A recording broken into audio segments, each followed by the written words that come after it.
Hey Flosstube, it's Kim. I'm back again with another stitching update. You can find me on Instagram at Spartan Stitcher. This is video number 78, and today is the 20th of July 2020. I worked on 3 different pieces this week, both non-full coverage and full coverage. So a good mix this week. I finished my bingo square in full coverage phonetics on Friends Forever by Ann Stokes, and I told you the page we are coming in on this side of her face. So if you look, she is her eyes almost appear like they're closed because she's looking down at her dragon. Okay, so keep that in mind. So I did the 2,000 for the bingo square, and then I had to keep going and do about 700 more to finish the park, which was Lake Clark National Park for the National Park Challenge in full coverage phonetics. So I'm not done with my annual goal on this piece for this year yet. I wanted to get more pages done. So there's the whole piece so far. Working on that page in the middle. And I wanted to see her face to see what it would be like. So let me fold this up so you can see it closer.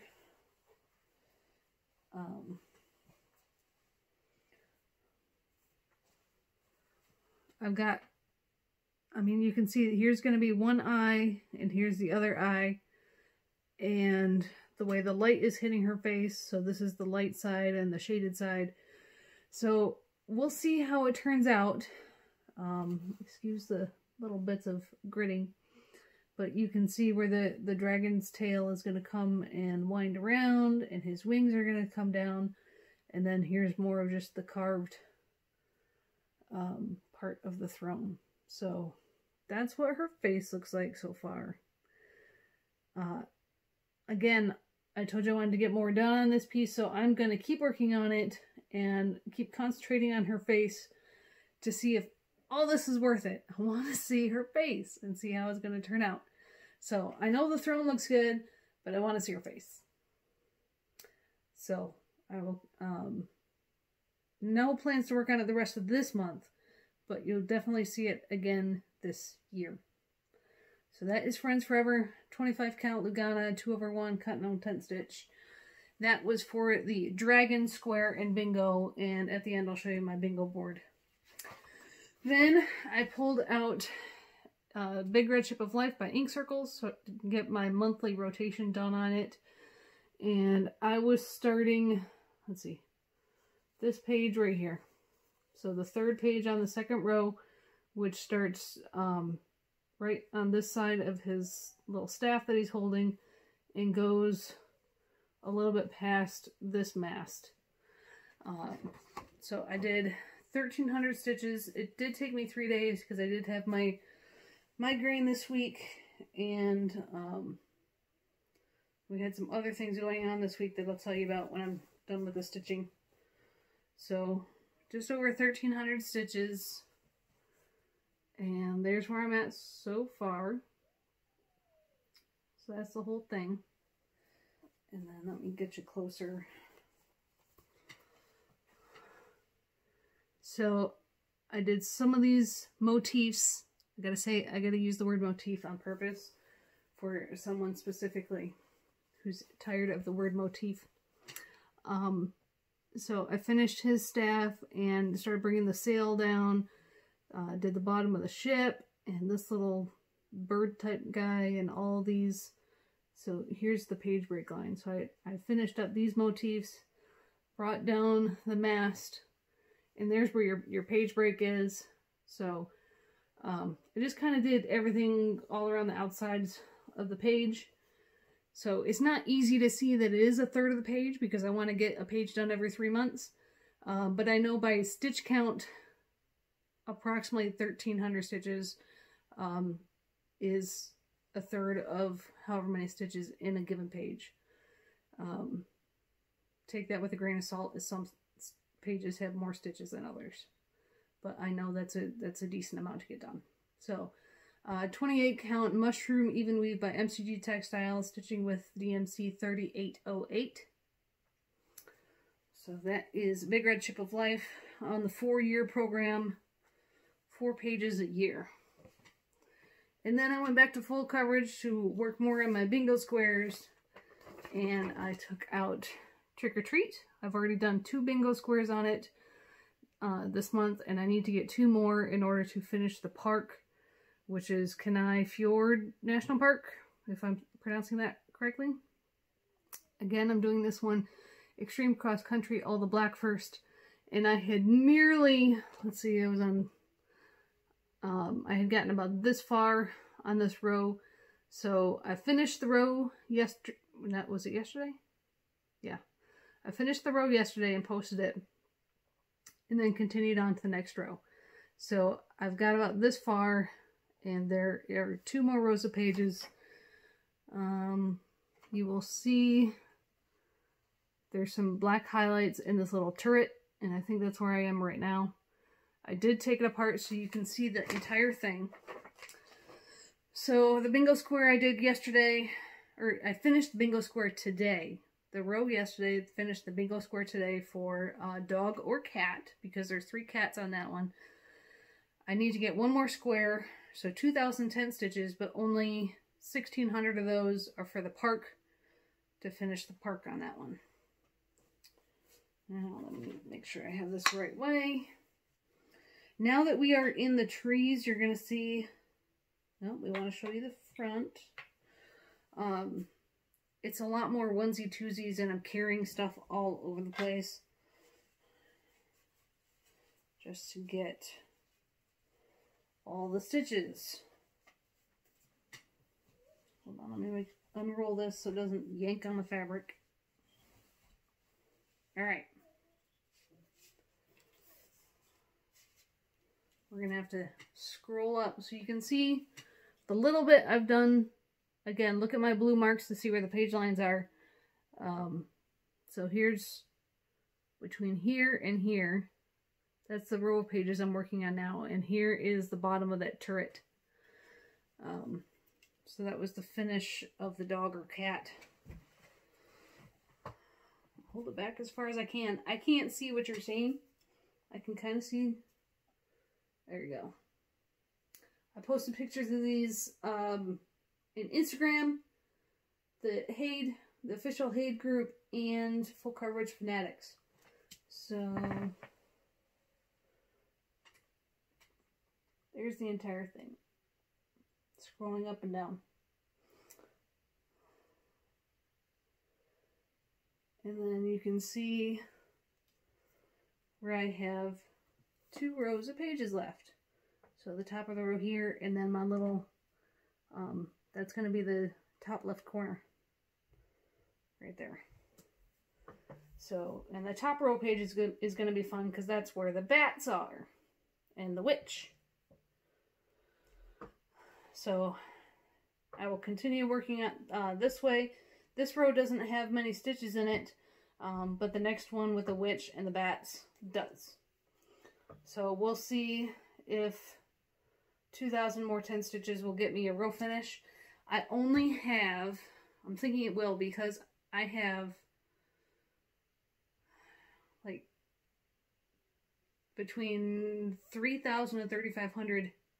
I don't even think it's that much. I think it's about 3,100 black stitches left in this piece.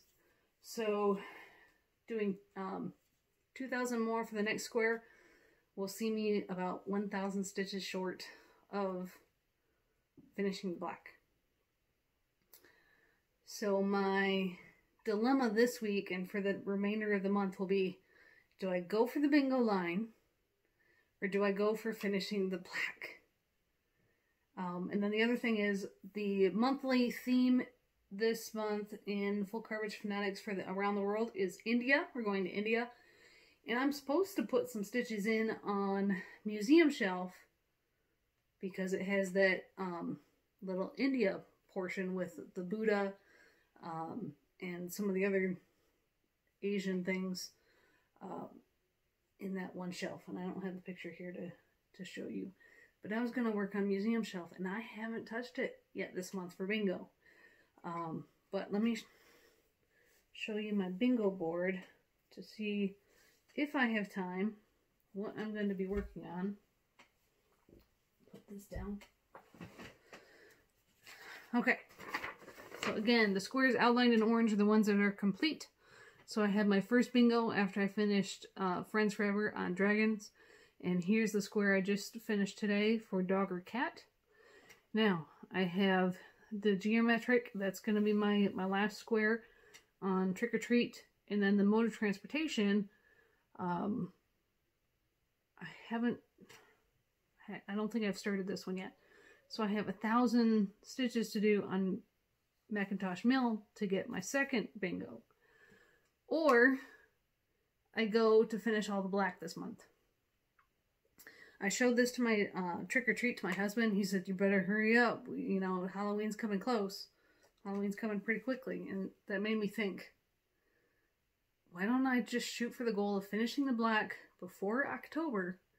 So then I can, you know, take it off the scroll frame and just use some thumbtacks and hang it up on the wall so I can enjoy it during October, during the Halloween season, before I put it back on the scroll frame and start working on filling in the pages. So that's going to be my goal. But now I'm thinking, okay, do I finish the black this month or do I finish it in August or September? I don't know. Because I haven't worked. If I finish these two by chance this week, then my next line to go for would be the diagonal books for Museum Shelf, because I only need to get one square done to finish the parks. The park that's in work, which is Joshua Tree. For this one, free space, and then designer or design name beginning with J-U-L or Y. I had Kindred Spirits because it's by Jody Bergsma. I don't think I could finish this line, but I could at least try to do books for visiting India as well, because you can multitask your stitches. So that's potential plans for this week. So Trick or Treat, Macintosh Mill, Museum Shelf, and then also I haven't worked on Templar this month. Templar Prophecy by Long Dog Samplers, and I'm supposed to be putting at least one day on it each month. And then the other thing to take into account is that by the time I see you in next week's video, both my girls will be a year older. Both their birthdays are this week. So I'll have an 8-year-old and a 5-year-old next week when I talk to you. And one of the things we're doing this week is we're renting a boat from Outdoor Rec here on the base, and we're going to drive about an hour away to the a lake, and we're going to enjoy some swimming and boating. My girls have only been on big boats like you take to get from the parking area at Magic Kingdom in Disney World, and you take the boat to get to the park. That's the only boat they've ever been on. They haven't been on a, you know, a personal boat. So we're going to see how they like that. And then whatever else we do for them this week to celebrate their birthdays. So that's it for stitching content. I still have six parks in work, one park that hasn't been started. I was hoping to get more parks done this month, but, you know, I have my husband back, so that's better than finishing parks. And it's only July. I still have, you know, 5 more months to get these parks done, so that's plenty of time to get the parks done. So that's all stitching content. I have a little bit of a life update here. We got brand new neighbors directly across the street from us. There are a lot of people that are leaving our neighborhood this summer, because summer is the biggest PCS, that's permanent change of station, time for folks in the military, just because everyone wants to be on the summer cycle due to kids. It's easier for the kids to move during summer break, when there's no school than to move in the middle of the year and, you know, have two different classrooms, two different groups of friends. And like my oldest daughter had two different first grade classrooms when we moved here in November of 2018. So a lot of people like to move in the summer cycle. And now that, you know, we're still under a lockdown kind of. My husband, active duty folks that are not moving can only go an hour away from the base, with a few exceptions to certain parks within the state. And each base sets up their own requirements as to how far their members can go. So we have a lot of people moving out of the neighborhood. There's at least 10 homes just within these two streets. And so we got brand new neighbors directly across the street. And I was doing something in the house, and my oldest daughter was playing outside. She's like, "There's kids, there's new kids." All excited because that house, the people who moved out had high schoolers. So they didn't have any, you know, kids the same age as my girls. And so the kids had already started playing by the time I got out there and went to introduce myself. And they took a step back to keep their social distance and said, you know, we just came back from this so-and-so place in the Middle East, so we should probably keep our distance. And I said, that's where my husband just came back from. So it's okay. We've been exposed to the same places. And come to find out that both my husband had worked with this guy that is moving in directly across the street. Now, when they worked together, they had no idea, because he's a maintainer, so he's in the maintenance group.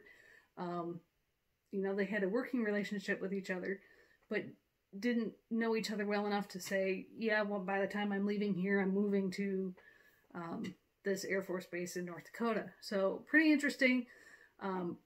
Being a maintainer myself, I didn't know him personally, but we both know some of the same people. So that has been interesting. It's kind of like we already know each other, and they have 4 kids. 2 are about the same age as my girls. And so since we already know each other, already been exposed to the same area of the country, we've pretty much been helping them as you move into a new home. Before it can be days that you're here before your stuff arrives. And you're trying to do things around the house to make it ready to receive your stuff. Or there's kind of an unspoken, like, you know, you go to a restaurant and you tip your wait staff. Well, when you have military contract movers who are packing up your stuff on one end and putting it on the truck, and then at the other end, your next location, they unpack the truck, and if you want them to, they will actually also unpack your boxes and take all the boxes and paper with them. So one thing that is kind of an unwritten courtesy is for that family to provide meals. Whether it's you go out and you get fast food, or you buy stuff to make sandwiches, stuff like that. So they were borrowing some pans. They made some you know, homemade cookies, and then the husband is big into building cars, so he was putting framework up on the walls in the garage to put pegboard up, and so my husband was helping him with that. And so and then the day their truck arrived, I just thought up all the different kinds of things the kids could do outside in our yard to keep the kids out of the way of the movers and keep the kids out of the parents' hair. And then after the truck had unloaded everything, the parents need time to unpack some things because they want us to do it themselves, which I like to do too, so I know where everything's at. And you can always call them back later to come pick up the cardboard.